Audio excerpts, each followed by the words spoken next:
Delight IAS पर आप सभी का एक बार फिर से बहुत बहुत स्वागत है। आज हम लोग एक्चुअली कल क्या हुआ है, गवर्नमेंट की तरफ से पीआईबी पर एक नोटिफिकेशन जारी किया गया है ना। वैसे मैंने वो नोटिफिकेशन जो है टेलीग्राम ग्रुप में शेयर किया था और बहुत सारे बच्चों के मैसेज आ रहे हैं कि सर मतलब परेशान हैं बच्चे कि सर ये क्या एक्चुअली इशू क्या है, इसको थोड़ा एक्सप्लेन कर दीजिए। क्योंकि उनको उनके मन में एक डर आ गया है कि कहीं ना कहीं पर सरकार जो है जॉब्स वगैरह कम करने वाली हैं, वैकेंसीज वगैरह कम होने वाली हैं, या बहुत सारी चीज़ें हैं कि ये नया जो स्यापा सरकार ने किया है इंडियन रेलवे मैनेजमेंट सर्विसेज, ये क्या है। ठीक है, इसको लेकर क्लैरिटी नहीं है बच्चों के मन में। एक्चुअली क्या है, तबीयत मेरी काफ़ी ख़राब चल रही है। कल भी मैंने वीडियो में बताया था, अभी भी बहुत अच्छी तबीयत नहीं है, इसलिए मैं ये वीडियो इस फॉर्म में बना रहा हूँ, स्लाइड्स के फॉर्म में। और ज़रूरी भी था क्योंकि देखो क्लैरिटी आनी बहुत ज़्यादा ज़रूरी है, वो आपको यहाँ से आ जाएगी, है ना। तो हम लोग कोशिश करेंगे कि ये जो इशू है, ठीक है, आईआरएमएस वाला, इसको हम थोड़ा सा अच्छे से समझ लें। और जो भी चीज़ें इससे जुड़े चीज़ें हैं क्या है, मतलब इसको लेकर पॉजिटिव सोचें, नेगेटिव सोचें, किस तरह की मानसिकता के साथ हमें आगे बढ़ना है, इन सब चीज़ों को लेकर हम लोग बहुत अच्छे से डिस्कस कर लेते हैं। सबसे पहले तो आप ये देखो कि इसके बारे में कल पीआईबी में नोटिफिकेशन आया, ठीक है, मैंने उस चीज़ को टेलीग्राम पे शेयर किया था। अब कन्फ्यूज़न ये है इस चीज़ को लेकर कि एक्चुअल में ये है क्या, ये एग्ज़ाम यूपीएससी नया कंडक्ट करेगा, यूपीएससी आईएएस के साथ इस चीज़ को करेगा, एक्चुअल में है क्या स्यापा, इसको समझ लो, थोड़ा ध्यान से समझो। देखो, जो आईआरएमएस का एग्ज़ाम है, आपको पता है यूपीएससी जो है जो एग्ज़ाम कंडक्ट करती है, उसमें आपको पता होगा कि इंडियन इंजीनियरिंग सर्विसेज के लिए भी एक एग्ज़ाम होता है ना। और एक एग्ज़ाम जो है आईएएस का होता ही है, जो आपका मेन का जो टोटल एग्ज़ाम है, जो प्रशासन के स्तर पर होता है, कि आपको पता ही है कि Indian administrative services, IPS, IAS वगैरह, जिसमें से आप लोग बनते हो, है ना। अब देखो, ये जो इंडियन इंजीनियरिंग सर्विसेज का जो एग्ज़ाम है, आईईएस का जो एग्ज़ाम है, इसमें बेसिकली 5 टेक्निकल सर्विसेज के लिए यूपीएससी एग्ज़ाम कंडक्ट करती है। ठीक है, टेक्निकल सर्विसेज जो होती हैं कौन कौन सी हैं इसमें देख लो। Indian railway services of engineers, ये सिंगल मैंने लिख दिया है, यहाँ पर आएगा सिग्नल, ठीक है, ये थोड़ा गलत हो गया है, सिग्नल इंजीनियर्स वगैरह हैं, मैकेनिकल इंजीनियर्स हैं, इलेक्ट्रिकल इंजीनियर्स हैं और स्टोर सर्विसेज हैं। ठीक है, ये जो सर्विसेज हैं इसके लिए यूपीएससी पहले से ही कौन सा एग्जाम कंडक्ट कर रही थी, इंडियन इंजीनियरिंग सर्विसेज। ठीक है, इसका आईएएस के एग्जाम से कोई लेना देना नहीं है, ये एक सेपरेट एग्जाम है जो यूपीएससी द्वारा हर साल आयोजित किया जाता है। इसके बारे में आप लोगों को पता होगा, ध्यान से समझ लो इस चीज को। इन 5 टेक्निकल सर्विसेज के लिए यूपीएससी इस एग्जाम को कंडक्ट करती है। लेकिन उसके बाद की चीजें क्या है, देखो, एक जो 3 सर्विसेज, ये देखो रेलवे की, Indian railway traffic services, IRTS बोलते हैं इसको, Indian railway account services, IRAS बोलते हैं, Indian railway personal services, IRPS. ये 3 नॉन टेक्निकल सर्विस हैं, ठीक है, जो इंजीनियरिंग बैकग्राउंड के लिए जरूरी हैं या कॉमर्स बैकग्राउंड के लिए जरूरी हैं। बट अभी मैंने आपको क्या बताया कि ये जो 5 सर्विसेज थी, इसके लिए तो अलग से एग्जाम कंडक्ट कर ही रहा था यूपीएससी, बट इनके लिए एग्जाम जो आईएएस का एग्जाम हो रहा था ना, उसी में से आपको पता है कि रैंक के अनुसार इन सेवाओं के लिए भर्ती कर दी जाती थी। ठीक है, अलग से कुछ नहीं था। आईएएस का ही जो एग्जाम होता था, उसमें आप लोगों ने देखा होगा बहुत सारे आपके दोस्त आईआरटीएस बनते होंगे, ट्रैफिक सर्विसेज में जाते होंगे, अकाउंट सर्विसेज में जाते होंगे, या आईआरपीएस वगैरह पर्सनल सर्विसेज वगैरह में जाते होंगे। ठीक है, तो ये चीज़ें पहले थी। अब क्या किया गवर्नमेंट ने, अब क्या किया, ये वाली 5 सर्विसेज ध्यान से समझ लो, ये वाली 5 सर्विसेज और ये वाली 3 सर्विसेज, ठीक है, इनको मिला के 5 + 3, ये टोटल कितनी सर्विसेज हो गई, 8 सर्विसेज हो गई। इनका अब अलग से एग्जाम होगा आईआरएमएस, ठीक है, इंडियन रेलवे मैनेजमेंट सर्विसेज, इसका एक अलग एग्जाम होगा। फिर से समझ लो, ये जो 5 टेक्निकल सर्विसेज थी, आईईएस का एग्जाम अब नहीं होगा उस एग्जाम की तरह, अब ये उस एग्जाम की जगह पर अब ये 8 सर्विसेज को शामिल करते हुए, जिसमें से आईएएस में जो एग्जाम में होता था, ये 3 सर्विसेज निकाल दी गई हैं।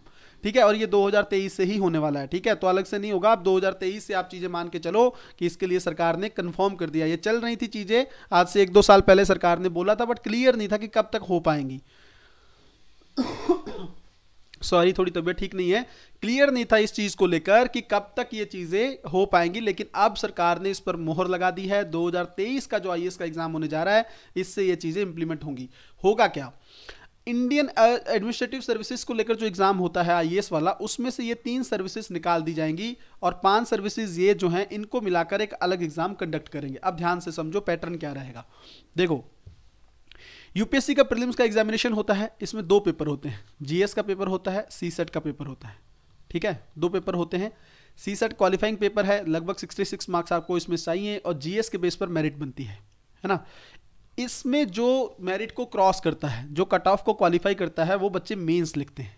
ठीक है, मेंस 2 तरह से होता है। कॉमन, मैं फिर से कह रहा हूं, प्रीलिम्स कॉमन होता है किस किस किस के लिए, ध्यान से समझो। पहले क्या होता था, आईएएस का मेंस तो अलग से होगा ही होगा। इंडियन फॉरेस्ट सर्विसेज का आईएफएस, मैं इंडियन फॉरेन नहीं कह रहा हूं, फॉरेस्ट कह रहा हूं। ठीक है, तो फॉरेस्ट सर्विसेज का मेंस अलग से होता था। मतलब जो बच्चे भरते थे जिनको प्री कॉमन हो रहा है सभी का, फिर यहां से मेंस दोनों का अलग अलग होता था। आईएएस का मेंस अलग होता था, इंडियन फॉरेस्ट सर्विसेज का मेंस अलग होता था। ये बहुत सारे बच्चों को चीजें क्लियर होंगी, इसमें डाउट नहीं होगा। अब क्या होगा, प्रीलिम्स तो कॉमन पहले की तरह ही रखा गया है, ये सबके लिए है।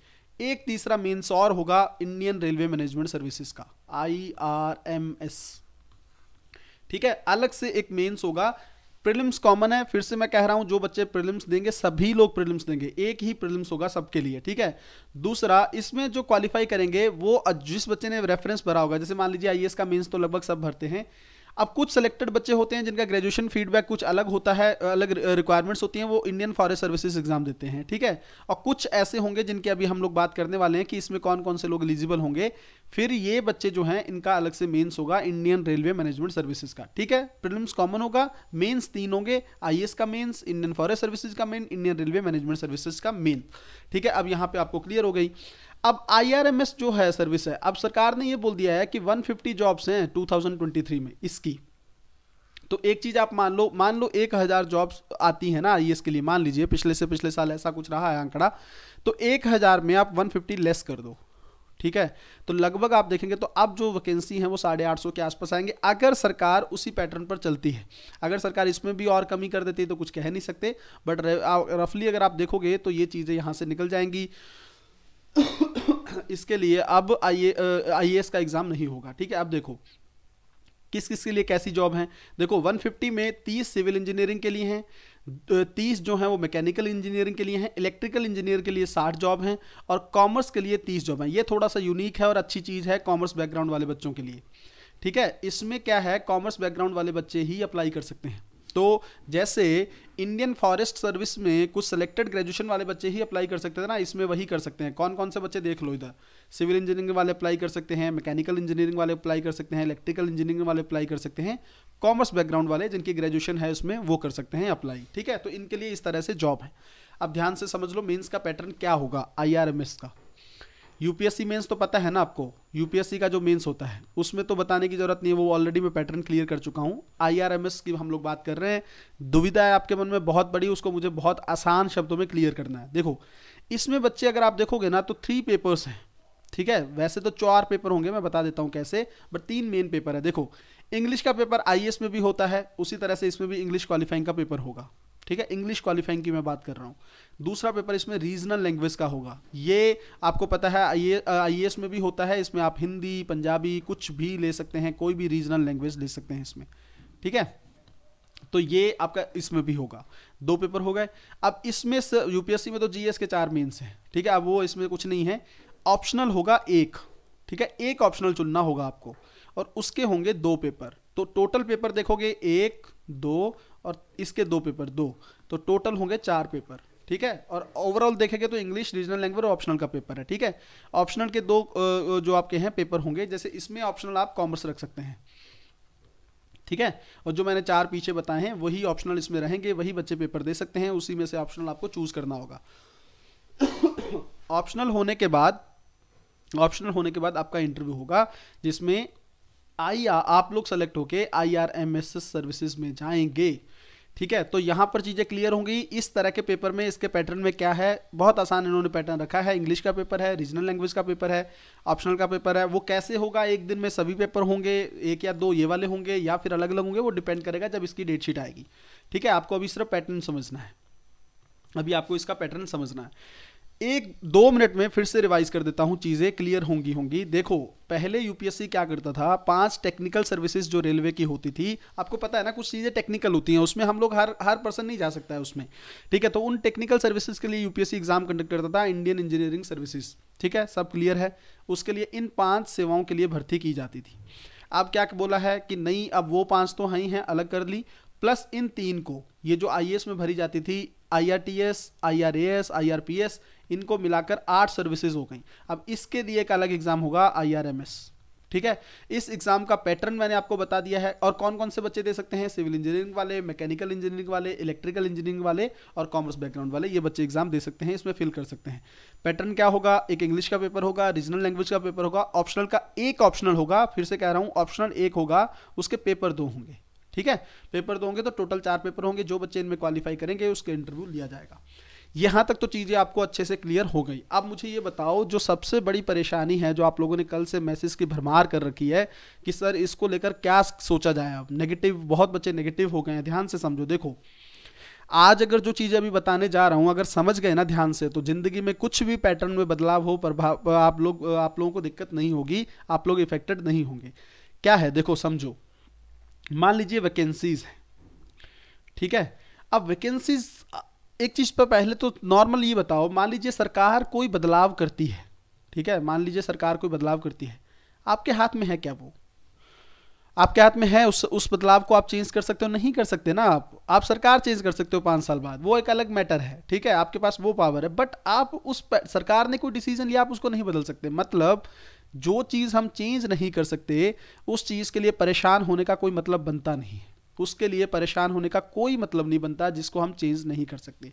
दूसरी बात, मान लीजिए वैकेंसी 800 आती हैं, 700 आती हैं। एक समय था, हमारे ब्रदर हैं एक, कहीं ना कहीं पर वो अभी डीजीपी हैं पंजाब में, राजस्थान में। तो उनका एक बार मैंने उनसे यही सवाल पूछा था कि सर वैकेंसीज कम हो रही हैं, ठीक है। और मेरे मेंटोर के फॉर्म में काफ़ी साल तक वो रहे हैं, बहुत कुछ सीखा है मैंने उनके जीवन से। कभी होगा तो मुलाकात जरूर चैनल पे करवाएंगे। तो उन्होंने मुझे एक बात बोली थी कि वैकेंसीज अगर चाहे कम भी हो, मान लीजिए एक समय था जब उन्होंने 98 बैच के आईपीएस ऑफिसर हैं वो, तो उस समय वो बोल रहे हैं कि उस समय हम लोगों ने 151 जॉब भी देखी है, ठीक है, इतनी सीट्स भी देखी हैं 151 के आसपास, तब भी लोग सेलेक्ट होते थे। और उनका आज भी ये कहना है कि अगर किसी बच्चे को सेलेक्ट होना है तो एक ही सीट चाहिए। अब यहाँ पर सीट 800 हो, 700 हो, उससे क्या फ़र्क पड़ता है। और जब मैंने आपको बोला कि आप चेंज कुछ कर ही नहीं सकते, आपका मान लीजिए यूपीएससी का पैटर्न चेंज हो जाए, 2013 में हुआ था ना, कुछ कर सकते हो आप? नहीं कर सकते, आपको अपनाना ही पड़ेगा। 2013 में बच्चे बहुत परेशान हुए, कट ऑफ कम गई, सेलेक्ट भी हुए ना, बच्चों ने छोड़ा थोड़ी। गौरव करके उस टाइम पे मुझे लगता है पहले यूपीएससी के टॉपर थे, और उन्होंने किया ना, एग्ज़ाम क्लियर किया। आप कुछ क्या बोलोगे? आप गवर्नमेंट को आंदोलन कर तो करोगे, क्या करोगे, उससे कोई फ़र्क नहीं पड़ता है, ठीक है। आप सीरियस बच्चा जो होता है ना, सीरियस बच्चा होता है, उसका मतलब ये होता है जो पैटर्न सरकार कर रही है, आप खुद सोचिए, आपको सिस्टम में जाना है। और सिस्टम में आने वाले बदलाव को आप एक्सेप्ट नहीं कर रहे, ठीक है, सिस्टम में आने वाले बदलाव को आप एक्सेप्ट नहीं कर रहे, तो आप किस तरह के ऑफिसर बनेंगे? आपको रेडी रहना है, अपडेट के लिए रेडी रहना है कि हाँ अगर गवर्नमेंट कुछ भी करे क्या फ़र्क पड़ता है, हमें तो सिलेक्शन लेना है, ठीक है। आप ये मत सोचो ना, मैं ये कहता हूँ बहुत सारे बच्चे ये सोच के चलते हैं 700 सीट आ गई और उस साल मान लो सरकार ने 700 से और कम कर दी और बच्चे एकदम से परेशान हो गए। मैंने तैयारी के दौरान ये चीज़ें देखी हैं, एकदम से नेगेटिव हो जाना, तैयारी फोकस हो जाना। क्या मैं कहता हूँ ये मानो ही मत, ये मान के चलो कि ठीक है 300 सीट है बस, या 200 सीट है, इतना मानो। मैं तो कहता हूँ 100 मानो ना, 100 मान के चलो और ये सोचो इसमें से टॉप करना है, इसमें से टॉप करने की तैयारी करनी है, फिर फर्क नहीं पड़ता। और इससे कम नहीं होंगी, ये तो लगभग मेरी गारंटी है जब तक आईएएस का एग्जाम है। आगे जाके सरकार खत्म कर दे, बंद कर दे, वो बात की बात है, लेकिन अभी के लिए ये है कि इससे कम नहीं होंगी। तो सबसे नीचे वाला पैरामीटर मान लो कि 100 जॉब्स हैं, 100 में सेलेक्ट होना है। अब आप बोलेंगे सर ये बिल्कुल मुश्किल हो जाएगा, नहीं ऐसा नहीं है, हर बच्चे सेलेक्ट होते हैं। 100 भी रहेंगे तब भी आप एग्ज़ाम दोगे ही, नहीं दोगे क्या? अगर सरकार बोले 100 ही सीटें, क्या आप एग्ज़ाम नहीं दोगे? तो फिर भी दोगे ना। जब पता है कुछ नहीं कर सकते तो उसको लेकर परेशान होना क्यों? उसको लेकर क्यों परेशान होना है? सीटों को लेकर आपको बिल्कुल परेशान नहीं होना। अच्छा, अब फिर करने की क्या ज़रूरत है? क्या यहाँ से क्या चीज़ें निकल कर आती हैं? देखो, पहली चीज़ तो ये निकल कर आती है, देखो आपको जैसे मैंने बोला ना, आप मन में एक चीज़ सोचो कि मुझे 100 सीट है, ठीक है। दूसरी चीज़ आपको ये सोचनी है कि इन सीटों के लिए मुझे अपना बेस्ट देना है। और बेस्ट देने के लिए आप तैयारी बेस्ट करो ना। सिलेक्शन के लिए तैयारी मैटर करती है। वैकेंसीज कम ज़्यादा ठीक है, 2-4 नंबर का कट ऑफ का फ़र्क ऊपर नीचे, क्या फ़र्क पड़ता है? उससे नहीं फ़र्क पड़ता। मैं लिख के दे रहा हूँ, बहुत बच्चे कहेंगे सर हम लोग 0.0010 से रह गए हैं, तो वो भी मैटर करता है। बट क्यों रहना है इन 2-4 के आसपास? मान लीजिए कट ऑफ प्रीलिम्स की 90 से 100 के बीच में है, तैयारी 130 की क्यों नहीं करते हो? जब इतने 130 की करोगे, 15 कम भी हुए तो 115 पे गिरोगे ना, तो क्या फर्क पड़ता है? क्यों? अब पता है 95 मान लो कट ऑफ है, तैयारी कर रहे हैं 100 की, उसमें से 10 कम हो गए, 90 के आसपास लटक रहे हो, क्या मतलब है उस चीज़ का? इसको बेस्ट करो ना, तैयारी को बेस्ट करो, और तैयारी बेस्ट होगी आ जाओगे फिर 100 में। तैयारी बेस्ट मतलब आप लोग गीता पढ़े हो, कर्म फल की चिंता नहीं, कौन सा रैंक आएगा, कितनी जॉब्स हैं, क्या होगा हमारा, सरकार ने ये कर दिया, मर मिट गए, सब कुछ खत्म हो गया, ऐसे नहीं होती है ज़िंदगी में। आईएएस अधिकारी ऐसा नहीं होता है। आईएएस अधिकारी हमेशा पॉजिटिव रहता है। कभी कभी बताऊंगा इसकी खूबियाँ क्या होती हैं, ठीक है, कई बार बताया भी होगा वीडियोस में, क्लासेस में। पॉजिटिव रहना है, और पॉजिटिव। अब चलो एक चीज़ और ले लो, ध्यान से समझो। मान लीजिए 10 बच्चे ऐसे हैं जो सीरियस हैं, ठीक है, सीरियस बच्चे हैं जो 10, अब उनमें उनको कल ये न्यूज़ मिली, उनमें से मान लीजिए 10 बच्चों में से 8 बच्चे नेगेटिव हो गए, नेगेटिव हो गए, तैयारी 10 दिन तक तैयारी प्रभावित की, ठीक है, और 2 बच्चे हैं जिन्हें फ़र्क ही नहीं पड़ता है, जिस कैटेगरी में मैं चाहता हूँ उसमें है वो, उनको लगता है क्या फ़र्क पड़ता है, पता ही था ये होना है, तैयारी और अच्छी करते हैं, तैयारी और अच्छी करते हैं, उनकी ये सोच रहेगी, तैयारी को बेस्ट कर लेते हैं, क्योंकि अब थोड़ा कंपटीशन ज़्यादा होगा तो तैयारी अच्छी करनी होगी, वो ये सोचेंगे। और ये नेगेटिव पड़े हुए हैं महापुरुष, और ये कब पता नहीं कब तक इनकी नेगेटिविटी से ये लोग बाहर आएंगे, ये और बेस्ट हो जाएंगे। सिर्फ सोच अच्छी रखने भर से ये इनके सिलेक्शन की पॉसिबिलिटी ज़्यादा हो जाएगी, ठीक है, सिलेक्शन की पॉसिबिलिटी ज़्यादा हो जाएगी। और ये लोग नेगेटिव सोच की वजह से ऑलरेडी डाउन चले जाएंगे, और जिस दिन एग्जाम होगा फिर यही लोग यूपीएससी को गालियां देते हुए बाहर निकलेंगे, ठीक है। यूपीएससी को मैंने देखा है ना, वहाँ पर यूपीएससी को गालियां देते हुए बहुत लोग बाहर निकलते हैं एग्जामिनेशन सेंटर से, अपनी इन चीज़ों पे ध्यान नहीं रखा। तो मैं आपसे बस इतना ही कहना चाहूँगा, मेरी तबीयत ठीक नहीं है, वरना मैं इस टॉपिक को और डिटेल में आपको व्हाइट बोर्ड के थ्रू करवाता, बट मैंने कोशिश की है आपको चीज़ें क्लियर हो जाएँ। बिल्कुल परेशान नहीं होना है, और ख़ास करके डिलाइट आईएएस के स्टूडेंट तो बिल्कुल परेशान नहीं होंगे। जिस बच्चे ने मेंटोरशिप प्रोग्राम मेरा ज्वाइन किया हुआ है, ठीक है, मेंटोरशिप प्रोग्राम ज्वाइन किया हुआ है, वो नेगेटिव कभी नहीं होगा, ठीक है, वो नेगेटिव कभी नहीं होगा। मैं आपको एक चीज़ बताता हूँ, देखो मैंने आपको बोला तैयारी बेस्ट करनी होगी, अब आपको और अच्छी तैयारी की ज़रूरत है, क्योंकि यूपीएससी में अब जैसे मान लीजिए कट ऑफ में थोड़ा बहुत इजाफा हो सकता है यहाँ से, क्योंकि वैकेंसीज कम होंगी ना, वैकेंसी कम है तो कट ऑफ बढ़ेगा, ये तो नॉर्मल सा एक सिद्धांत है, इसमें तो आपको कोई समझ में कोई बड़ी रॉकेट साइंस नहीं है, ठीक है, कट ऑफ बढ़ेगा। अब मान लीजिए कट ऑफ इस बार जो बता रहे हैं 95 से 100 के बीच में जा रही है, तो अब ये मान लीजिए फिर से बढ़ती है, मान लीजिए 110 जाती है, तो पहले ही नहीं 100 लिया जा रहा था, तो अब 110 कैसे लिया जाएगा? तो इसके लिए तो तैयारी करोगे कि नहीं करोगे? इसके लिए तो अच्छे से मेंटोरशिप चाहिए आपको कि नहीं? मैं अपनी बात नहीं कर रहा हूँ, किसी और से कर लीजिए, बट मैं जिस बच्चों को मेंटोरशिप प्रोग्राम जिनमें मैंने उनको 130 से 35 का टारगेट दिया है, 135 का टारगेट लेकर चलेंगे हम लोग, और हम लोग बहुत आसानी से इसको क्वालिफाई करेंगे 115-20 नंबर से लेकर, ठीक है। 135 का टारगेट है, हो सकता है उससे अच्छे भी कर जाएं बच्चे स्कोर, ठीक है। तो इस तरह का टारगेट रखना बहुत ज़्यादा जरूरी है। इवन 700 से 750 की कट ऑफ मेंस में रह रही है, 850 का टारगेट लो अब मेंस में, बस 20-25 नंबर कम भी हो तब भी 820 पर रहो, और 100 नंबर कम से कम कट ऑफ से ऊपर रहो, ताकि इंटरव्यू में अगर 20-25 नंबर कम भी आए तब भी आप फाइनल लिस्ट में हों, ठीक है। क्योंकि मैं ये कहता हूँ जिस बच्चे ने प्रीलिम्स क्वालिफाई कर दिया वो मौका खोए ना, अपॉर्चुनिटी को जाने ना दे, ठीक है, मौका ना खोए, अपॉर्चुनिटी को ना जाने दे, उसको बहुत अच्छे से यूटिलाइज करे, ठीक है। तो आपके लिए बस मुझे इतना ही कहना है, बिल्कुल बेस्ट रहना है। अगर आपको लगता है कि मेंटोरशिप ज़रूरी है, तैयारी अच्छी होनी चाहिए, तो टाइम मत वेस्ट करिएगा, ठीक है। बहुत अच्छे से बच्चे तैयारी कर रहे हैं, लगभग जितने भी बच्चे जुड़ चुके हैं मेंटोरशिप में उनको पता है ये चीज़ें, ठीक है। आप लोग भी अगर जुड़ना चाहो तो कॉल कर सकते हो, डिस्क्रिप्शन में नंबर दिया हुआ है, फिर भी यहाँ पर लिख देता हूँ 97-181-12484, ये मेरा पर्सनल नंबर है, इस पर आप लोग कॉल करके अगर आपको मेंटोरशिप चाहिए आप मेंटोरशिप कर सकते हो चीज़ों को लेकर, और बिल्कुल परेशान नहीं होना, बस मेंटोरशिप करो ना करो लेकिन परेशान बिल्कुल नहीं होना है। इस चीज़ को लेकर मैं फिर से कह रहा हूँ, इतनी तो मेरी आपसे गुजारिश भी है, और आप ये मान लीजिए एक टीचर का संदेश भी है, आपको परेशान नहीं होना है, पॉजिटिव रह के बहुत अच्छे से तैयारी करनी है, हम भी तैयारी अच्छे से करेंगे। मैं तो ऑलरेडी 36 महीने का करंट अफेयर लेकर चल रहा हूँ, ठीक है। जो ऐसी ऐसी चीज़ें, और मेंटोरशिप में बच्चे जानते होंगे कितना एक्स्ट्रा लेवल पे मैं उन पे वर्क कर रहा हूँ, ठीक है। तो आपको भी वही सब चीज़ें करनी है, चाहे कहीं से भी आप लोग करो, अच्छे से तैयारी करके टारगेट करके अपने एग्जाम को क्लियर करना है, परेशान नहीं होना है, ठीक है। टेलीग्राम ज्वाइन कर सकते हो डिलाइट आईएएस का, अगर आपको पीडीएफ वगैरह के लिए हेल्प चाहिए, बहुत सारी चीज़ें मैं वहाँ पर, जैसे कल जो चीज़ें हुई थी वहाँ पर शेयर किया था, ठीक है। क्लासेस होती हैं, लाइव क्लास आंसर राइटिंग की होती है, वो वहाँ पे लिंक शेयर करता हूँ, बहुत सारी चीज़ों में बेनिफिट हो जाता है। ठीक है, पीडीएफ वगैरह, सिलेबस वगैरह मैं सब कुछ भेजता रहता हूँ वहाँ पर। इंस्टाग्राम, फेसबुक और आपको ट्विटर, इस पर आप डिलाइट आईएएस को फॉलो कर सकते हो अगर आपका मन चाहे तो। मैं अपनी तरफ से नहीं बोलूँगा, अगर आपका मन हो। इंस्टाग्राम पे मैं रील्स वगैरह शेयर करता रहता हूँ, बहुत सारी चीज़ें, लिंक वगैरह भी वहाँ पर आते रहते हैं, आप ये फॉलो कर सकते हो। सभी लिंक्स जो हैं वो डिस्क्रिप्शन में अवेलेबल हैं। अगर थोड़ा सा सपोर्ट करेंगे तो हमें भी अच्छा लगेगा। ठीक है, तो ये चीज़ें क्लियर हो गई होंगी। फिर भी किसी बच्चे को अगर डाउट हो तो भाई इस चीज़ को आप कमेंट के थ्रू पूछ लेना, मैं आपको क्लियर कर दूंगा, या तो कमेंट में ही आंसर कर दूंगा, या फिर अगर कोई बड़ा डाउट हुआ तो मैं इसको लेकर एक फिर से एक नई वीडियो IRMS को लेकर बना दूंगा। मुझे लगता है मैंने सारी डिटेल शेयर कर दी है। ठीक है, बहुत बहुत धन्यवाद। अपनी पढ़ाई को बहुत अच्छे तरीके से करते रहिए। शुक्रिया।